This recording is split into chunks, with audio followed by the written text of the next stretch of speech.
Good day sa inyo mga kaibigan. Meron na naman tayong bagong gadget. So bumili ako ng laptop sa Shopee, sa MSI.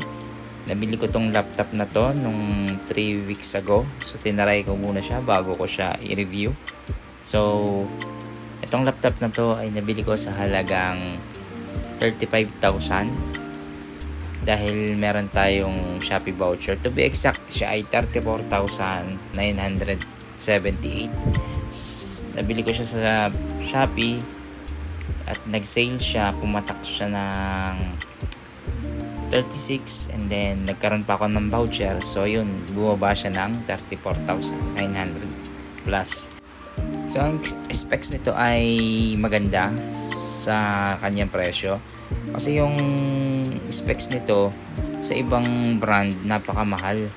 So ito ang kanyang specs ay i5 11 Gen 11400, tapos RTX 2050 yung GPU niya. So dual graphics siya. And then ang kanyang RAM ay 8GB na DDR4 na 32 MHz at 512 SSD. Maganda rin yung monitor niya. Ang monitor niya ay 144Hz. And then ang camera niya maganda, 720p. Pagdating naman sa audio, maganda rin naman yung audio niya. Kaso nga lang, pagka hindi mo siya binago sa settings, medyo mahina siya. So, na-figure out ko yung magandang sound sa kanya. So, ito, pumunta tayo sa app niya, yung Nahimik. So, pagka naka-default siya, music yung nakalagay sa kanyang settings.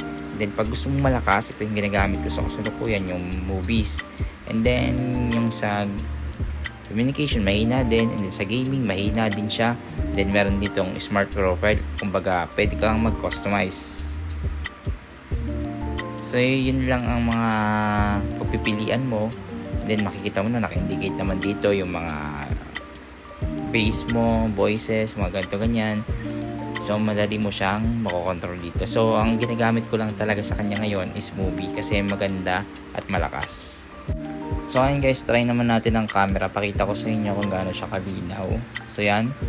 So wait lang guys, lilipat ko lang yung camera angle. And then ito. Ayan.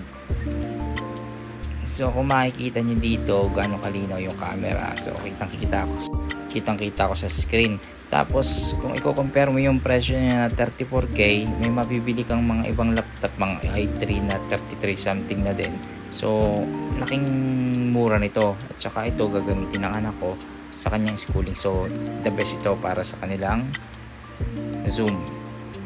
Dito naman sa part ito, pakita ko sa inyo yung specs niya. So yan, makikita nyo device name niya MSI, and then 11 Gen na i5 11400, then 8GB of RAM. So pakita ko naman next ang kanyang CPU para makita natin kung ano yung graphics card niya. So open ko lang yung CPU pakita ko sa inyo. By the way guys, talagang nasusulitan ako dito sa laptop nito kasi ano siya, gaming laptop na siya. So yan, makikita nyo RTX 2050 8nm, and then 4GB GDDR6. And then yan, makikita nyo din na siya ay 11 Gen Tiger Lake na 6 thread S12 6 core 12 threads. Yan yung Tiger Lake, and then 11 Gen. As you can see guys, maganda yung screen niya. So yung screen niya ay malinaw kasi 144Hz siya. And then yung keyboard niya, backlit keyboard din, kaso kulay pula lang siya. Napapalakas mo siya at napapahina yung brightness. So try natin ito sa Dota. So itong Dota, pag naglalaro ako, naka best looking siya doon sa kanyang graphics. So makikita niyo dito sa video, papakita ko sa inyo na naka best looking siya. So yun yung naka max na yung kanyang settings. Wait lang natin guys na lumabas yung settings ko. So ayan, nandito na tayo sa main page ng Dota ng game. So punta tayo sa settings. Pakita ko sa inyo yung video.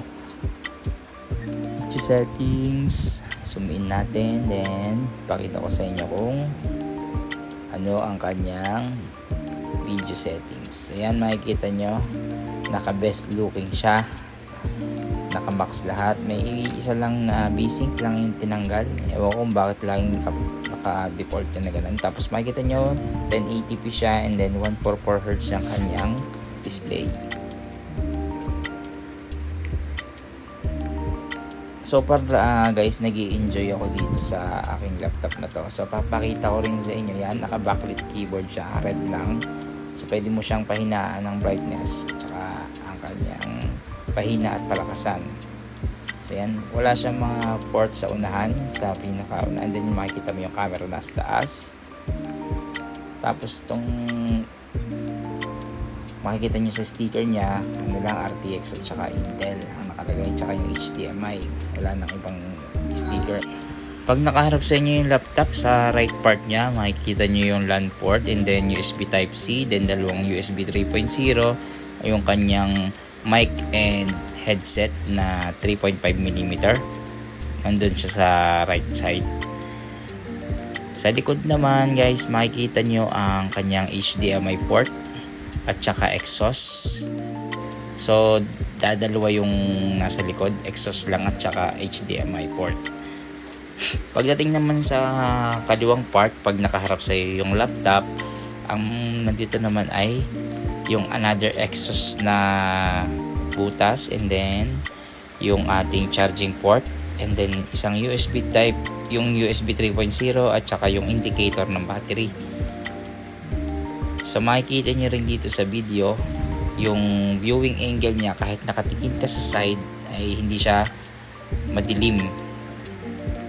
So by the way, itong laptop na to guys ay naka Wi-Fi 6 at saka may Bluetooth, and then 5.0 na siya. Yung kanyang pag-init ay pag nag-gaming ka lang, so iisa yung exhaust niya, and then kahit may isang exhaust na, kaya naman yung init ng laptop, pero mainit siya, mararamdaman mo siya sa ibabaw. And then yung kanyang surface may parang static ground na normal naman daw kasi naka-aluminum body siya, and then pag naka-charge lang naman siya, mapipil mo siya pag hinahawakan mo siya. So hoping guys na makatulong to. Salamat sa panonood.